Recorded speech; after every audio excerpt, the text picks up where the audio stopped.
Welcome, friends, to our in-depth study of Exodus 16 through 20. As you know, the book of Exodus tells the incredible story of God's deliverance of the Israelites from slavery in Egypt. But their journey to the promised land wasn't easy. It was in the wilderness, that barren and challenging place, that God taught them profound lessons about his character and their need for him. Today, we'll explore how God provided for the Israelites in their time of need and how he established his law as the foundation for their lives. We'll see how these events in the wilderness still speak to our hearts today. Exodus 16 opens with the Israelites deep in the wilderness, hungry and grumbling. Can you imagine being in their sandals, the vast desert stretching before you, the memory of Egypt's flesh pots fading with each passing day?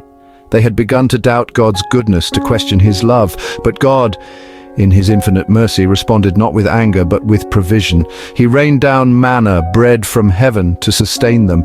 Each morning this miraculous food appeared on the ground. Imagine that sight, fine, flaky bread like coriander seed covering the camp. This wasn't just about filling their stomachs, it was about filling a deeper need, the need for trust, for absolute reliance on God. God instructed them to gather only enough for each day.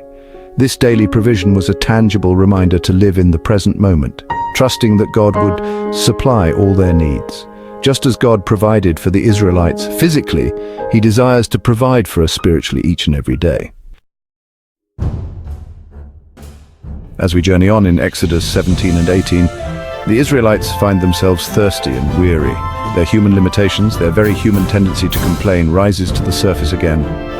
Have you ever felt that way, dear friends, parched and weary in your own wilderness? In their desperation, they cry out to Moses, questioning God's presence among them. It's at Rephidim that God instructs Moses to strike a rock, and from that improbable source, water gushes forth. This miraculous provision is a beautiful picture of Jesus, the rock of ages, from whom flows living water, quenching our deepest spiritual thirsts. But God's provision wasn't limited to the physical needs of the Israelites. He also provided wise counsel through Jethro, Moses' father-in-law.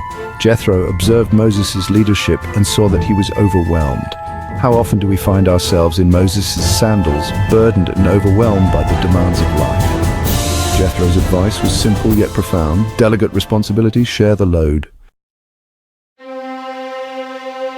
Covenant and commandments, a foundation for life. Exodus 19 and 20 bring us to the foot of Mount Sinai, a place of awe-inspiring power and presence. The atmosphere crackles with anticipation as God descends upon the mountain in smoke and fire. Picture this scene in your mind's eye. The mountain shrouded in smoke, the sound of the trumpet blasting, the people trembling below. It was here, in this dramatic setting, that God established his covenant with his people. A covenant sealed with the 10 Commandments. These commandments, inscribed on stone tablets by the very finger of God, are not burdensome restrictions.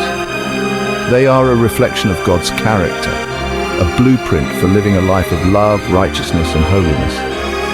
The 10 Commandments are not about earning God's favor. They are about living in alignment with his heart. They are guideposts on our journey of faith, pointing us towards a life of purpose and meaning.